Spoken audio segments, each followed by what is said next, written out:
Olá, sejam todos muito bem-vindos ao Centro de Mídias SP. Eu sou Vivian Zilberman e estamos aqui para compartilhar conhecimento dentro do tema educação. Desculpa. Bom, vamos entender hoje um pouco no nosso programa como é o trabalho de um editor e um autor de livros. Nosso entrevistado é o Felipe Laredo. Ele é formado em Direito, tem mestrado em Literatura e Crítica Literária. Seja muito bem-vindo, Felipe. Muito obrigado. É um prazer compartilhar um pouco da minha experiência com vocês. Prazer é todo nosso. Felipe, apesar da sua formação em Direito, você seguiu um outro caminho na sua vida, no seu percurso profissional, né? Você atualmente é editor na editora Empírio e fundou a editora Piro, e é professor também da Universidade Anhembi Morumbi. Conte-nos um pouco da sua trajetória, de como te levou essa mudança de carreira. Desde pequeno, eu convivo com literatura em casa. Meu pai é escritor e também editava os próprios livros, mas eu, apesar de conviver bastante com livros, eu carregava os livros com ele nos lançamentos, eu era criança ainda. Mas quando eu fiquei um pouco mais velho, eu ainda pensei no que queria fazer. Pensei que direito, sabia que era ciências humanas. Pensei que direito podia um pouco representar aquilo que eu gostaria. E comecei o curso. No terceiro ano eu já sabia que eu não queria estar ali. Mas também não sabia o que fazer. Meus pais me deram a sugestão. Disseram, termine o curso, porque direito nunca vai ser desperdício. Né? Terminei em 2005. Trabalhei um pouco na área, trabalhei ainda bastante em algumas atividades pouco representativas, e depois eu decidi começar a carreira como editor. Procurei no Guia do Estudante, na Abril, e fui lendo o que eu queria fazer. Na verdade, eu nem sabia que ainda que queria ser editor. Fui lendo quando eu encontrei produção editorial na Anhembi Morumbi, na Universidade Anhembi Morumbi. E decidi, eu sou de Belém do Pará, decidi, trabalhei mais um pouco ali, consegui juntar uma economia e vim para São Paulo fazer o curso aqui. Logo também consegui trabalho, mas também não na área, ainda em produção editorial. Mas em 2012 me formei. Minha trajetória começa no editorial mesmo, de literatura na Globo Livros. Trabalhei como assistente ali, um pouco estagiário em atividades de assistente, em alguns literatura infanto-juvenil, mas especificamente Monteiro Lobato, que era um prazer trabalhar. Ziraldo também fazia parte da nossa ali do nosso catálogo infanto-juvenil.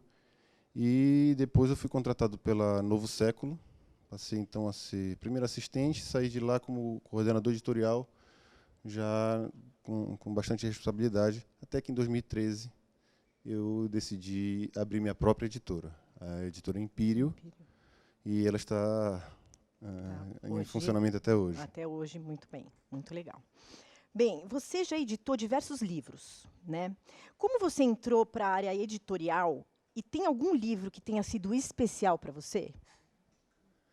É um pouco difícil a gente dizer qual é aquele livro que é o especial, né? Que, apesar de ter começado recentemente, o fato de ter aberto minha própria editora me fez editar com toda a autonomia possível e com todo o cuidado, que a empresa seria minha mesmo. Se houvesse prejuízo, seria meu. Então, eu fui forçado a editar muitos e muitos livros. A Empírio é uma editora hoje que se foca muito na consultoria editorial. Tá. Ela foi tomando esse contorno com o tempo. Então, os autores que buscam ser publicados e me procuram, a gente faz uma seleção, verifica se aquele tema é pertinente ao catálogo da editora, e com todos os cuidados, a gente precisa ler, né, o livro, avaliar. E, dando ok, vamos então publicá-lo, porém o autor investe no livro, a gente edita, faz todo o balanço do que ele vai precisar gastar. É uma assessoria editorial. Uma consultoria também. editorial. A gente Tá, uma indica para consultoria. eles os profissionais que precisam estar presentes na produção daquele livro e o autor, então, investe. Só que, ao mesmo tempo, eu tenho a Piro, que é a editora que já segue os moldes mais tradicionais, porque já são livros que eu decido publicar por minha conta, mais focado em horror e literatura fantástica. Mas quando eu digo que é por minha conta, é só até o primeiro momento, né? Porque a gente aplica muito o modelo de financiamento coletivo para as publicações. Legal, tá ótimo. O trabalho de um editor não é só focar no livro em si, né? É muito mais abrangente do que isso, assim, o editor, né? Que muitas pessoas não sabem direito qual é o papel do editor. Então, conta um pouco qual é esse papel do editor. Acho que antes de eu falar qual é o papel do editor, eu tenho que completar a sua resposta, né? Me perguntaste quais são os livros que marcaram a minha trajetória. Sim. Eu diria que o primeiro foi o que eu escrevi, né? Um livro que me deu muita satisfação. Depois, uma edição trilingue do Edgar Allan Poe, com as traduções do Machado de Assis, Fernando Pessoa e Charles Baudelaire, além do original, de O Corvo. E esse foi muito especial para mim. Além de ter editado o livro do meu pai, chamado Cabaré dos Bandidos, e recentemente o Noir Carnavalesco, que foi um sucesso também no Catarse. Agora, para responder a tua pergunta de agora, Né? a seguinte, a função do editor é uma função um pouco confusa para as pessoas que não sabem, que não exercem o ofício. Eu costumo falar que faço uma imagem. Assim. A pessoa pergunta: o que você faz? Qual é a sua profissão? Eu sou editor de literatura. Ah, você tem uma gráfica? Não, não tenho gráfica. Embora eu contrate o serviço da gráfica, eu não sou gráfico. Não tenho, até gostaria um dia ter, se eu tivesse calibre, porque são pouquíssimas editoras que tem no Brasil e são só as maiores. Uma gráfica própria. Então você é designer? Você faz o design do livro? Não, rapaz, eu até sei fazer. Saberia fazer, mas não é o meu ofício. Né? Então você escreve? Também escrevo. Gosto de escrever, mas também são duas coisas diferentes, editar. Então o que você faz? Eu coordeno todas e mais algumas funções, todas essas que você falou, e mais algumas funções que fazem parte da produção como um todo. Né? Então, o ofício do editor é receber o texto original de um autor, ainda está escrito no Word ou qualquer outro programa de edição de texto, antigamente você tinha também, a pessoa escrevia à mão, em máquina datilográfica, independente da forma que a pessoa escolher, é um original. Chegou do jeito que o escritor terminou, deu ponto final e chegou nas mãos do editor. O editor, então, vai fazer a leitura. Estou falando só os passos mais resumidos. O editor vai fazer uma leitura do material. Primeiramente, vai exercer a função de publisher. O publisher é aquela pessoa que seleciona o original para ser publicado pela editora. Né? Porque existe uma máxima no mercado em que diz que o catálogo de uma editora não é a prateleira da nossa casa. Nem tudo que eu quero publicar, que eu colocaria na prateleira da minha casa, serve para ser publicado no perfil editorial que foi estabelecido. Sim.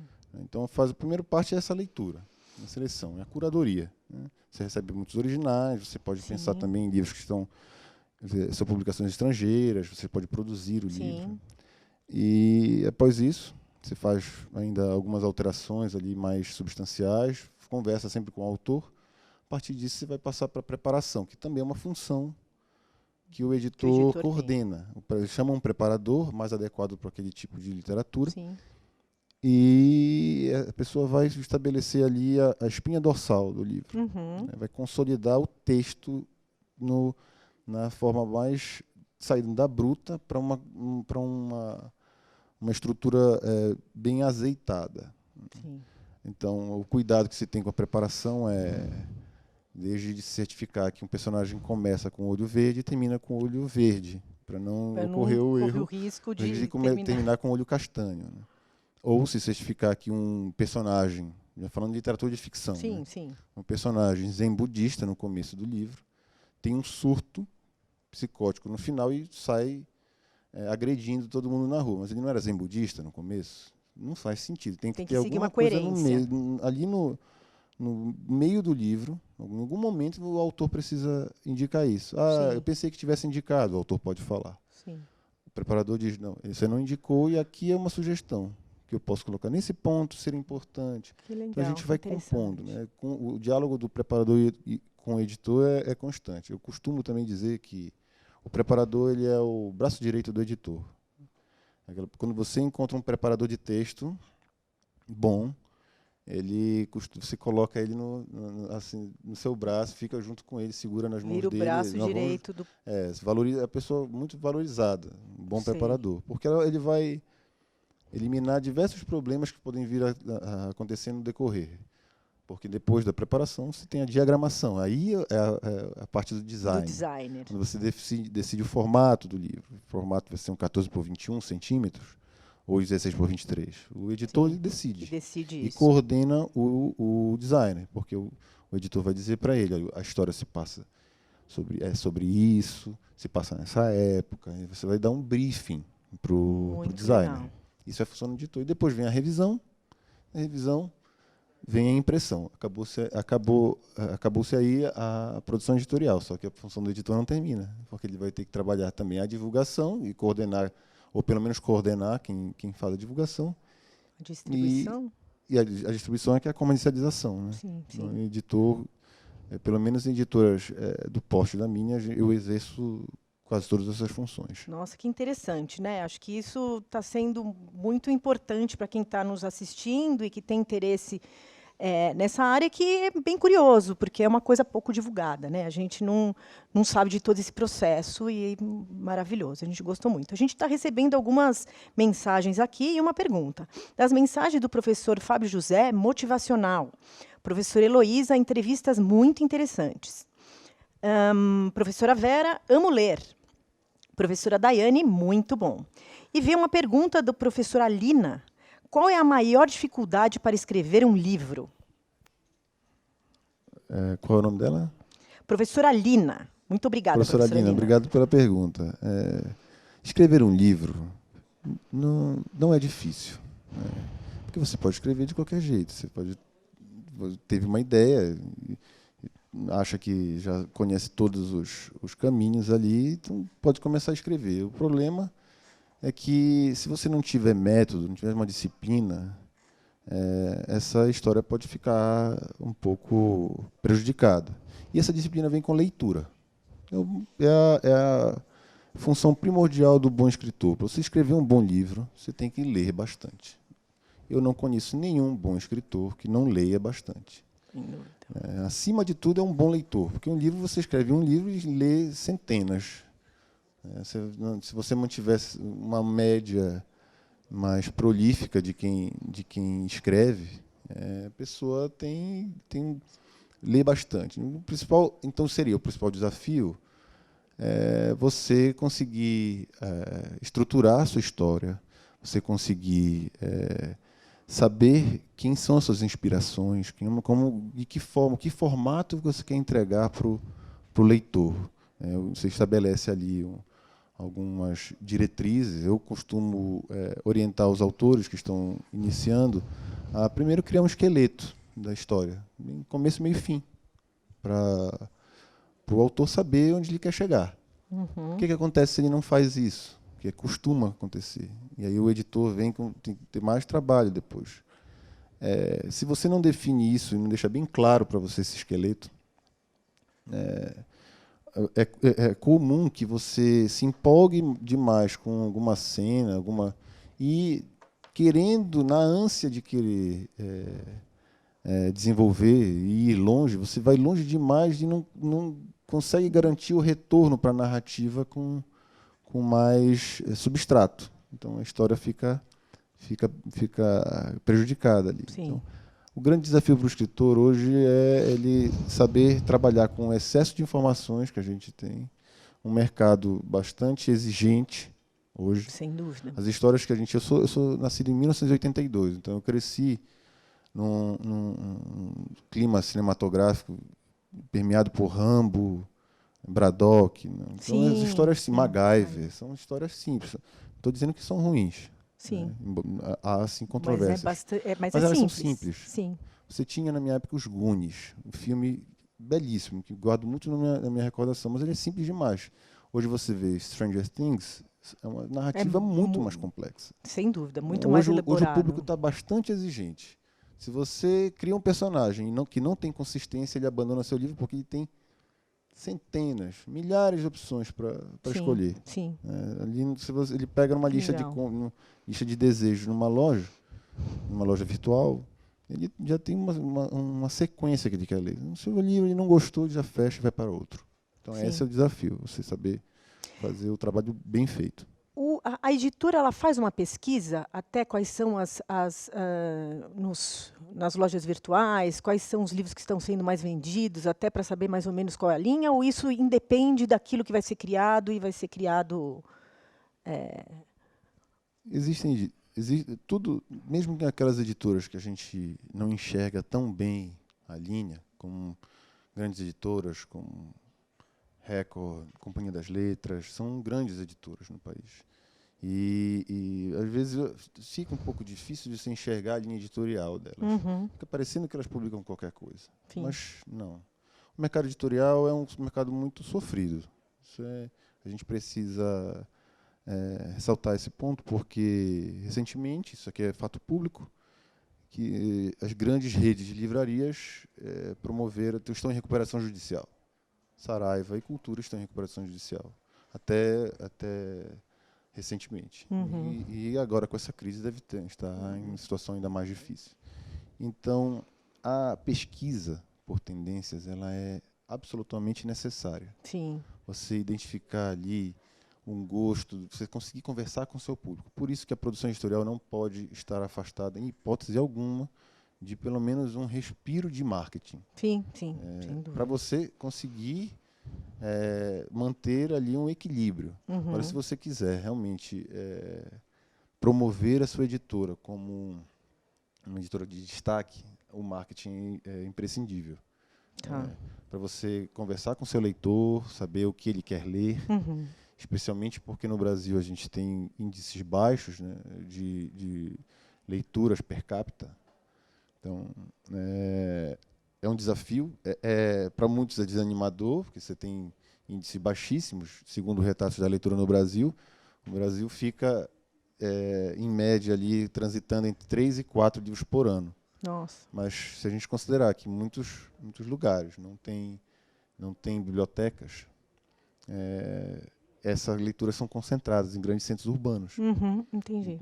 Então, com certeza. eu costumo fazer a comparação. Se a pessoa que lê 12 livros por ano, 12 livros por ano, Um por mês. ela está, na verdade, às vezes a pessoa lê 4, 5 por mês. Né? 4, 5 por mês, você termina o ano com 40, 50 livros lidos, praticamente. Do lado dela estão diversas pessoas, ela está carregando diversas pessoas que não leram nenhum livro. É só você dividir entre pessoas e essa média do Brasil. Sim. Diversas pessoas que estão do lado dela, que não leram. Então, é essa comparação que eu faço, porque na boa parte do Brasil você não tem essa penetração. Então, acho que a gente pode, até mais para frente, aqui a gente vai evoluir um pouco para essa parte da leitura Brasil. Vamos lá. Um desafio que eu acho que deve ser bem grande assim, para vocês, deve ser a escolha do título e do enredo. Assim. Conta um pouco como que é isso, se o enredo vem antes, o título, como que é esse processo, assim? Quem vem antes ou se não vem antes, ou às vezes é manifestação de alguma coisa... pensei num livro de um tema tal e acho que eu vou desenvolver uma história. Ou então a história vem antes e a gente pensa no título depois. O livro, quando a gente... Essa resposta que eu vou te dar, ela complementa a pergunta anterior. Porque se eu preciso estar concentrado, tenho que saber identificar o meu público, conversar com ele, naturalmente eu vou me preocupar com o título, com a capa, com o design do livro. Vou me perguntar qual tipo de tradução eu tenho que entregar. Mas, como a tua pergunta é sobre o título, varia muito de estilo do editor. O estilo que eu costumo ver, e é o que eu adoto, é trabalhar com título provisório até perto de você precisar desenvolver a capa. Porque com o título, sem título, a capa não sai. Não tem como, pelo menos na forma que eu trabalho meu ofício. Né? Eu não gosto. Existem outros métodos. Né? Tem editoras que trabalham já com capas padronizadas, então elas já sabem como vai se aplicar o título ali. Mas do modo que eu trabalho, a gente varia muito os designs editoriais. É necessário que o título esteja já confirmado para que a pessoa faça a capa. Qualquer variação ali, até porque o título vai compor o que a gente chama de lettering. Então, lettering qual é a tipografia que você vai ter ali? O título é uma coisa. Né? A cabeça na cama. Você tem um título na cabeça, aqui na sua mente. Mas quando você coloca na mão de um capista, como ele vai trabalhar isso? De que forma ele vai desenhar ele vai escolher uma tipografia já estabelecida? Ou ele vai desenhar, ou ele também gosta de fazer um trabalho de tipógrafo, ele gosta de criar fontes. Isso aí é necessário, absolutamente necessário que ele tenha o título já para poder trabalhar. Faz parte do briefing. Tá. O briefing são etapas. A primeira etapa do briefing é o título. É o título, mesmo que seja provisório. Para fazer para capa é muito arriscado você trocar mais para frente. O provisório só fica até antes de você começar o design da capa. Entendi. O provisório não pode, para mim, não pode passar dali. Você perde tempo. Se você trocar, vai ser mais trabalhoso. Muita segurança, tem que ter muita segurança que vai o efeito. Por quê? Porque o título e a capa são a porta de entrada do leitor para comprar para chegar e se seduzir pelo livro, se encantar pelo livro e definitivamente finalmente comprar o livro ali. Então eu preciso mostrar para ele algo bem agradável aos olhos dele. E aí, complementando com a resposta anterior, por isso eu preciso identificar tendências, eu preciso identificar o meu leitor. Quem é essa pessoa que vai comprar meus livros? Perfeito. Felipe, além de editor, você é autor de livros, inclusive esse aqui, A Cabeça na Cama. Deixa eu pôr aqui para o pessoal ver se tá bom, se dá para ver aqui. Tá? De onde surgiu a inspiração para você criar este livro? Fale um pouco dele, assim. A Cabeça na Cama é um livro em que eu me inspirei em algumas figuras mais conhecidas na literatura. Eu segui um pouco do estilo neofantástico. Mas daqui a pouco a gente fala o que é neofantástico. Vou dizer primeiro o que me inspirou. O que me inspirou é difícil de a gente falar. Né? Eu posso dizer para vocês que eu tive o que a gente chama de epifania.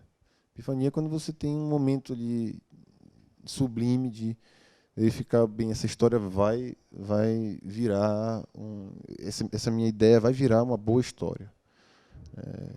E essa inspiração veio numa época em que meu filho tinha acabado de nascer. Ele era recém-nascido.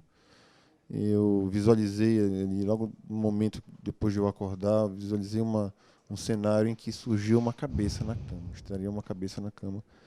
Não identifico na história o que é essa cabeça. Não. Fica muito para o leitor decidir. Mas eu escrevi o livro em 40 dias. Foi um momento definitivamente bastante de muita inspiração. Todos os dias eu escrevia imersão, né? Uma imersão comecei na história. Do jeito que eu orientei os autores que querem escrever seus livros. Eu separei como seria a estrutura do livro, começo, meio e fim, o personagem vai ser tracei um perfil do personagem, porque é um tipo de história E por isso que eu tive que me inspirar, eu voltei para a leitura. Por isso que eu falo para quem quer ser escritor.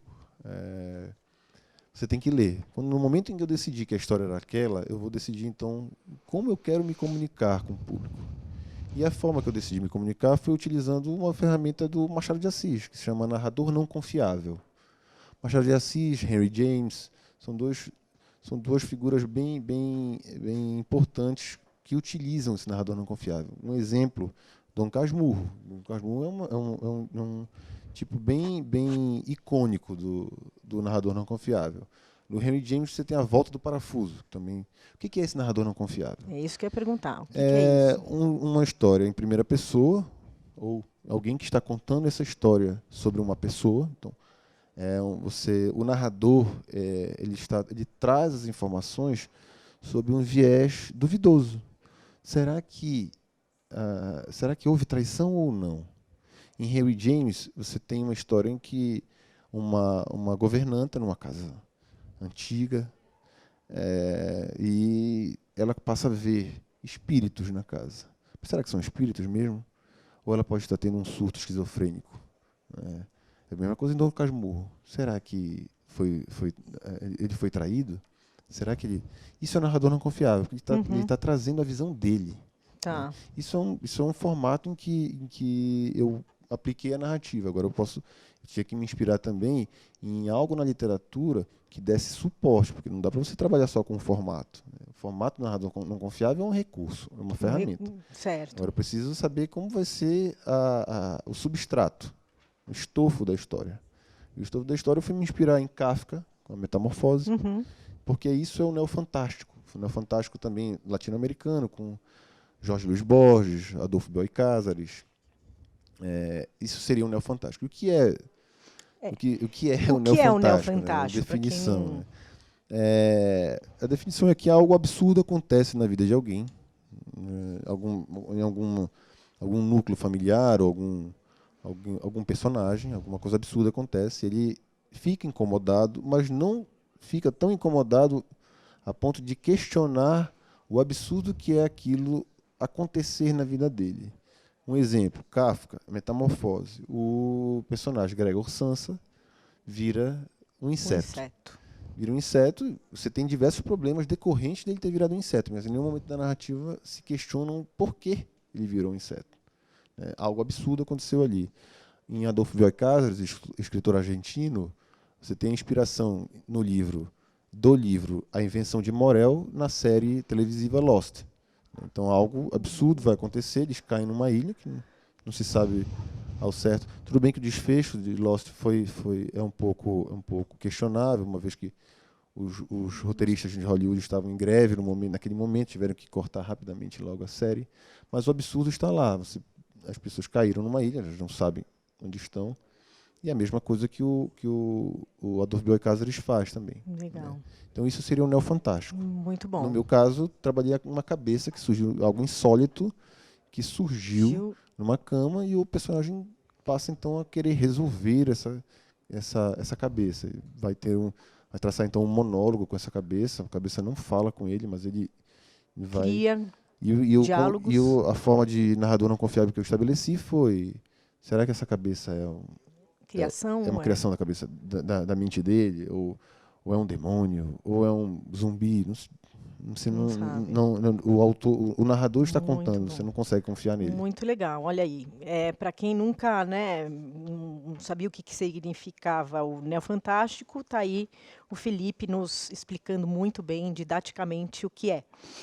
Bom, Felipe, a gente está recebendo algumas perguntas. O pessoal está gostando bastante da nossa conversa aqui. A professora Denise está perguntando: qual dica você daria para as pessoas que sonham em ser escritores?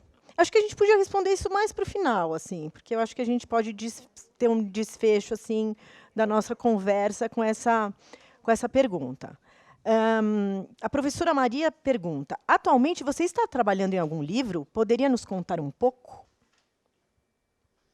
Eu estou trabalhando como escritor num romance. Eu tenho um trabalho mais constante de confecção de contos. Eu tenho escrito bastante contos para futuramente publicá-los, mas também estou trabalhando num romance inspirado um pouco no Coração das Trevas, de Joseph Conrad. Olha, que legal. E para quem assistiu a Apocalipse Now também é uma inspiração do livro dele, é um clássico. Só que ele se passa no Brasil, mais especificamente na região amazônica, em que um personagem ele é absorvido por uma fixação, ele quer ir para o fundo ele é militar, ele participava de algumas missões um pouco condenáveis, e ele passou dizendo que ele decidiu que aquela seria a última viagem dele de barco. Ele fazia essas funções condenáveis, que eu não vou dizer aqui. Fica a dica para a gente depois procurar esse livro para ler, que já deixou um gostinho. Desumanas. Então ele decidiu ir para essa última viagem dele. Vai para os mais profundos recantos da Amazônia para se isolar. Legal, legal. Bom, já fica isso aí já dá uma instigada para a gente ler ele lá quando for lançado. Bom, a professora Núbia mandou uma mensagem, deve ser muito trabalhoso. Professora Edna, muitos conhecimentos. Professora Roseni, muito boa essa conversa. Professor Murilo, que entrevista maravilhosa. Professora Ângela, entrevista muito esclarecedora. Muito obrigada pelas mensagens. E que bom que está fazendo, que o pessoal está gostando. Felipe, me fala um pouco sobre seu processo criativo antes e durante a escrita do livro. Tá? O repertório dele. Assim, da onde você busca o repertório para os seus livros e esse processo criativo? Eu acho que eu iniciei explicando um pouquinho que a gente precisa, antes de mais nada, ser um bom leitor e saber o que quer escrever. O mais difícil, como eu falei para vocês, escrever é fácil. Você pode pegar uma história e escrevê-la. Só que se você não tiver segurança que aquela história já tem um substrato adequado para virar uma boa narrativa, essa é a parte mais difícil. Você identificar uma história que você tem, que se inspira, que você fica inspirado para escrever, né? Então, o processo criativo começa em você buscar aquela história no meio de várias, porque a cabeça de um escritor, de um artista, de um modo geral, todo o tempo olhando para as coisas, vendo, bom, aqui isso tem um potencial para ser contado, independentemente da forma como você vai contar isso. Você pode contar por meio de um quadro, uma escultura. No caso das letras, você trabalha um livro. Uhum. Né? Então, de todas as ideias que vêm na cabeça do escritor, qual é aquela que merece ser escrita? Que você vai costurando essa história. Então, a dica que eu dou, assim, acho que de modo prático, é que sempre que uma história vier na sua cabeça, coloque pelo menos uma anotação no papel. Tem um caderninho ali. Anote. Às vezes, de madrugada, está dormindo, acordou para ir ao banheiro e lembrou de uma história. Ideia. Um bom escritor liga ali o abajur, já escreve rapidamente palavra-chave. Porque amanhã você vai esquecer dessa história. Sim. Uma boa história pode ter ido embora. Sem dúvida. Você pode ter ido na vazão dos pensamentos. Então, a dica que eu daria é essa. Começa pelas anotações. É o que resume aquela disciplina, aquele método. Você tem que ter disciplina. Para ser escritor, você tem que ser disciplinado. Não adianta. O que a gente escuta muito como editor, eu conheço várias pessoas, principalmente amigos, né, que quando sabem que eu sou editor, falam assim: Felipe, rapaz, eu tenho aqui uma história legal para publicar, muito bacana. Você tem a história da minha avó, uma coisa muito tocante. Aí eu escuto. Aí no final, quando ele termina, eu falo assim: já escreveste isso? Eu falei assim: dá não. Poxa, então põe no papel, começa a escrever. Isso aí, porque histórias inspiradoras a gente escuta todos os dias. Sem dúvida. Mas a diferença entre escutar a história inspiradora e colocar no papel, sentar numa cadeira e colocar no papel é coisa totalmente diferente. E, Felipe, eu acho assim, também não existe você ter pensar em ser criativo, quero ser criativo, tal, se você não tem repertório. O repertório acho que vem muito da leitura, dos conhecimentos, de você conhecer até aquilo, mas eu gosto só de ler tal coisa, mas abrir seus horizontes mesmo, né? De você buscar alguma coisa que você não conhece, de você sair da sua zona de conforto, de você buscar histórias que talvez você nem imaginava o quão interessante é e quanto aquilo pode agregar no seu repertório, né?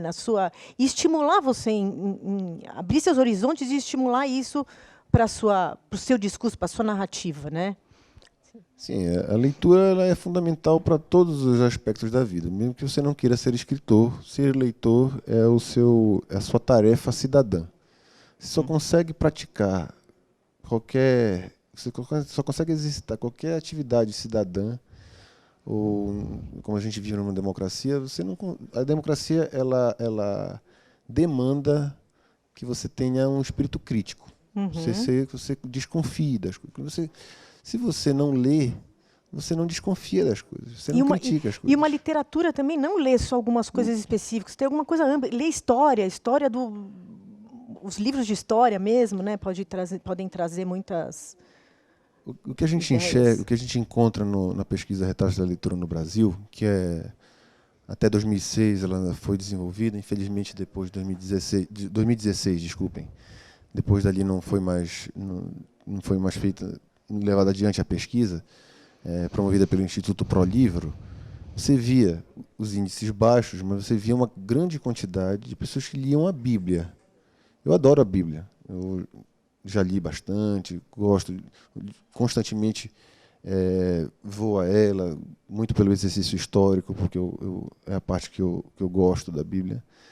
Né? Mas você se fechar, apesar de serem 72 livros, você não consegue trabalhar a diversidade, a biodiversidade literária. São 72 livros.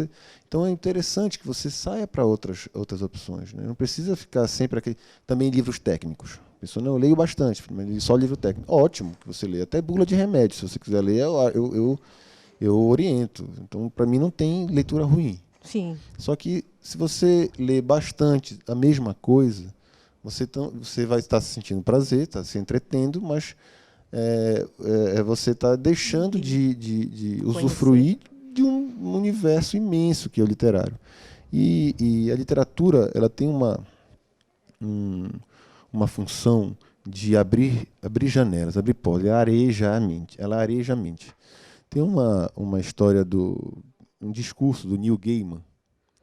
O Neil Gaiman é um escritor de literatura fantástica muito conhecido, ele tem algumas séries na Amazon, é uma figura bem ilustre da literatura viva ainda. Ele foi convidado para um congresso de ficção científica na China. Isso ele conta num discurso em uma associação de incentivo à leitura nos Estados Unidos. Ele foi convidado para lá e ele foi contar a experiência dele na China. Ele foi convidado, nesse momento, a ir para o primeiro congresso de ficção científica na China.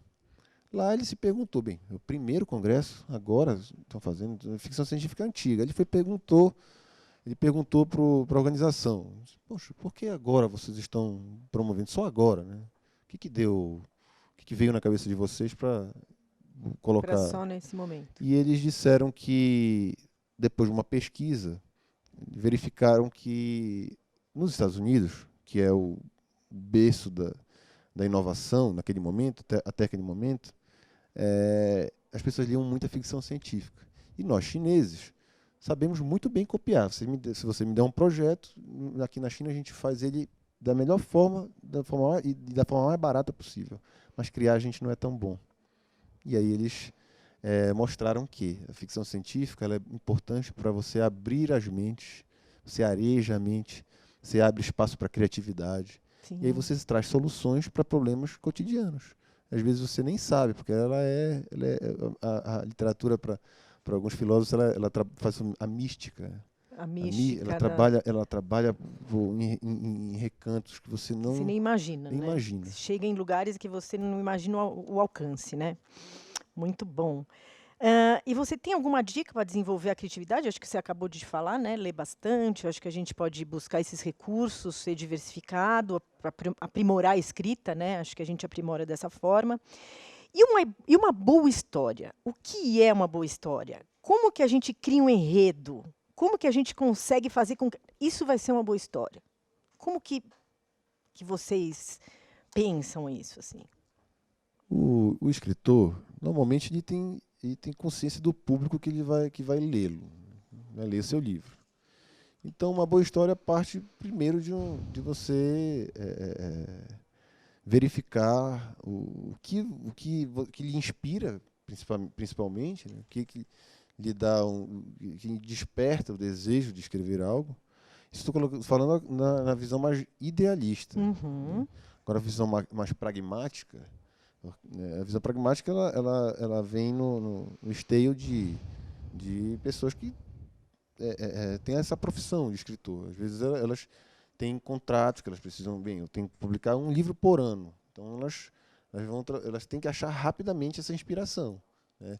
E certamente quando elas são demandado delas essa escrita constante, periódica, ela tem já tem todo um suporte por trás dela que sabe o que o leitor quer ler. Né? Um exemplo, Stephen King. Stephen King é um autor nobre também, né? Na literatura de horror, ainda vivo, então, e bastante prolífico. Publica muitos livros, quadrinhos, filmes, séries, e há muito tempo. Então, outro exemplo, Ziraldo, na literatura brasileira. Eles já não são apenas. Não tá, a figura do Stephen King não está ali isolada no canto dela, sentado. Ele já tem toda uma equipe que o abastece de conhecimentos, verifica tendências, bem, cataloga as obras do Stephen King, o Ziraldo, o Menino Maluquinho, e tem periódicos ainda dele. Você vai tendo Turma da Mônica, Maurício de Souza também. Ele já tem uma visão muito pragmática, o que não diminui a qualidade.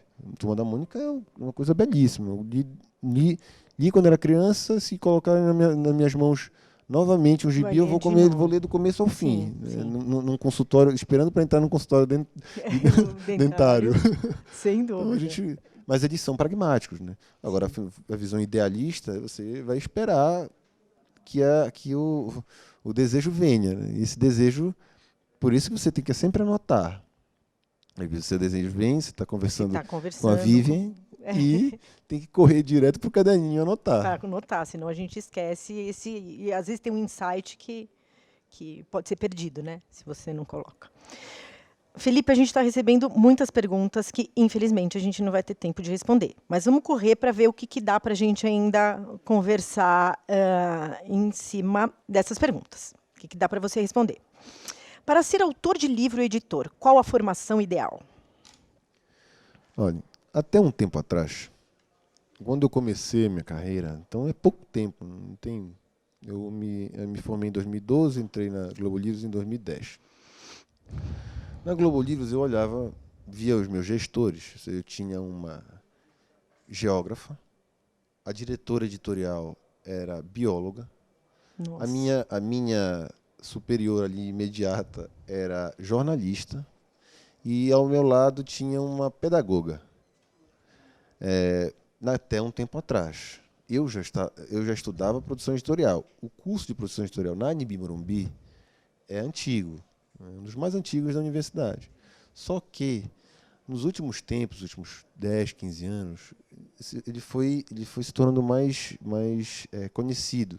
E não apenas o curso de produção editorial, mas também todos os outros cursos. Na USP você tem editoração para fazer. Então, são poucos os cursos superiores, mas eles existem. E o mercado vem buscando esses profissionais que já têm um conhecimento mais sedimentado, né, do ofício. Né?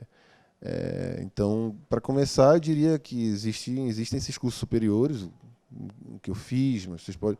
Tem uma área em editoração na USP, não lembro se é uma extensão, mas é de letras, ele é ligado a letras. Então, É comum vir muita gente de letras também para entendi. jornalista.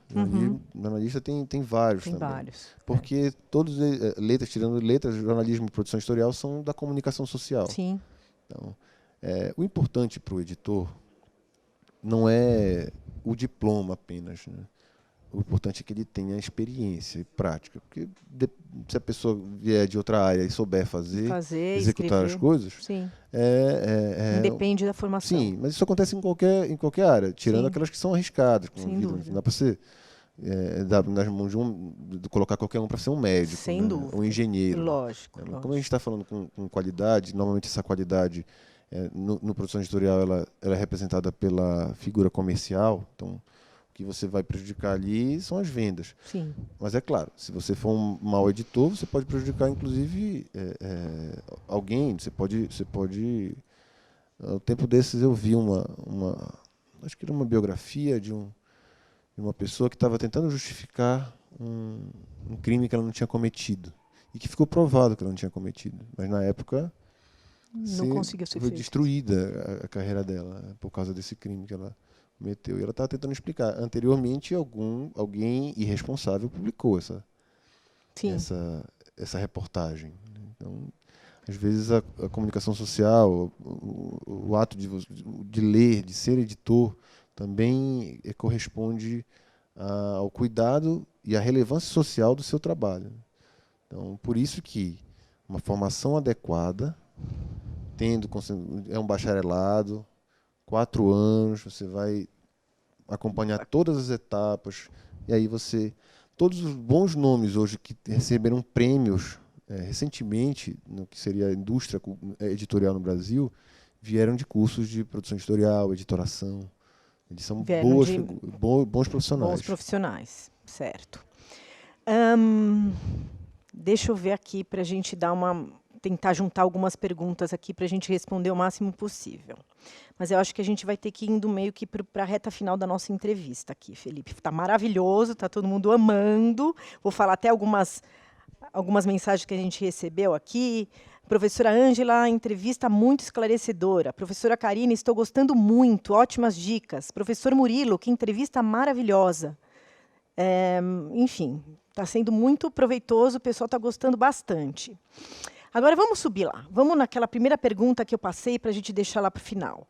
Qual dica você daria para as pessoas que sonham em ser escritores? Aí já dá um gancho aqui. E para os nossos professores e nossos alunos que estão nos assistindo também, né? Que tem esse desejo, que tem essa vontade, ou então, de repente, falou, nossa, eu não imaginava, fiquei enlouquecido, adorei essa entrevista, me deu uma vontade. Quais são as dicas que você pode passar? A dica que eu posso passar é relacionada a essa relevância, né? A relevância da literatura na vida das pessoas. Mesmo que você não queira ser escritor, leia sempre. Leia qualquer coisa. Se quiser ler Harry Potter, leia Harry Potter. Eu já sou mais velho, meus amigos vão rir. Não tem problema. Leia Harry Potter, depois vem outras leituras que você vai crescendo com elas. Quer ler Crepúsculo? Leia Crepúsculo, é ótimo. Uma excelente literatura para aquele tipo de público. Depois você vai desenvolvendo outros tipos de literatura. Desenvolvendo não quer dizer evoluir. Você pode ficar ali. Você pode desenvolver outros tipos de campos. Então, a dica que eu dou para o escritor resumidamente, é leia. Seja um bom leitor. Repito, não existem indícios de bons autores, não existe nada que nos leve a crer que existam autores bons que não sejam bons leitores, né? E, consequentemente, você vai ter um repertório, uma bagagem que vai contribuir para a sua bonança como autor. Uma alegria, o espírito de felicidade que você tem quando você vê um livro, o seu livro sendo publicado, você assina, autografa aí no lançamento, vê seus amigos, vê leitores que você não conhece, vindo lhe cumprimentar, dizer que seu livro inspirou de alguma forma ou foi fascinante ao ver da pessoa. isso é uma alegria que É não muito tem igual. gratificante, Muito né? gratificante. É muito gostoso, legal. A professora Ângela, acho que dá para a gente, a produção está deixando a gente responder mais um aqui. A professora Ângela pergunta, quando você decidiu ser escritor e por que decidiu ser editor? Eu acho que você falou um pouquinho lá em cima, mas dá para você... Você falou um pouco, você ia falar um pouquinho do seu pai e passou meio O, rápido. a minha vida, como eu falei no começo, minha vida em meio à literatura começou cedo, desde criança. Então, meu pai publicava os próprios livros, editava os próprios livros, e eu, ainda não sabia ler, carregava as coisas com ele, ia para o lançamento, brincava. Ele, com muita dificuldade, a gente era de Belém do Pará. Então, ali o mercado, se o mercado brasileiro já é um pouco difícil, o mercado editorial, imagine lá para o norte. Infelizmente, não tem não chega a tantas coisas lá, não chegam. E desde esse momento eu me encantei com a literatura, né? Quando eu decido fazer, eu disse para vocês que eu li o Guia do Estudante. Eu não disse onde eu estava. Eu tirei um ano sabático. Fiz que os judeus chamam de ano sabático. Eu guardei um pouco de minhas economias, mas antes de vir para São Paulo, eu tirei, me isolei numa região ali na Floresta Amazônica e fiquei ali tentando encontrar um pouco de sair, porque eu estava bastante absorvido pelo direito. Pelo direito. E não sabia exatamente o que eu queria fazer. Você precisava oxigenar seu cérebro ali para receber. Os judeus recomendam que se faça de 25 em 25 anos, um ano sabático. E eu tinha, sem saber, sem querer, depois veio um tio meu veio me contar que eu tinha 26 anos quando eu decidi fazer o ano Olha sabático. só. E com 27 eu comecei o curso de produção editorial. Aí, dali para frente foi encantamento atrás de encantamento. Eu sou muito feliz, mesmo com as dificuldades. Ah, mas isso acho que em todas, quando a gente tem uma profissão e a gente trabalha com amor, com vontade, eu acho que a gente ultrapassa todas as dificuldades e a gente consegue ser bem-sucedido, não só financeiramente, mas bem-sucedido como profissional e aquilo que encanta a gente mesmo e deixa a gente ser feliz, né? Bem, Felipe, nosso tempo acabou, eu acho que foi maravilhoso, acho que as pessoas adoraram, os nossos professores, os nossos alunos. Quero agradecer muitíssimo sua participação, sua disponibilidade. Nossa conversa foi uma delícia. Tenho certeza que inspirou muitos, né, pelas mensagens que a gente recebeu. Foi muito... as pessoas falaram que ficaram bastante inspiradas. E é isso, tá? Eu agradeço muito sua participação. Eu que agradeço, Vivian, a todos os professores e alunos que nos acompanharam e que mandaram as mensagens tão carinhosas. Obrigado. Obrigada a você. Bom, pessoal, ficamos por aqui. Até o próximo programa e até mais.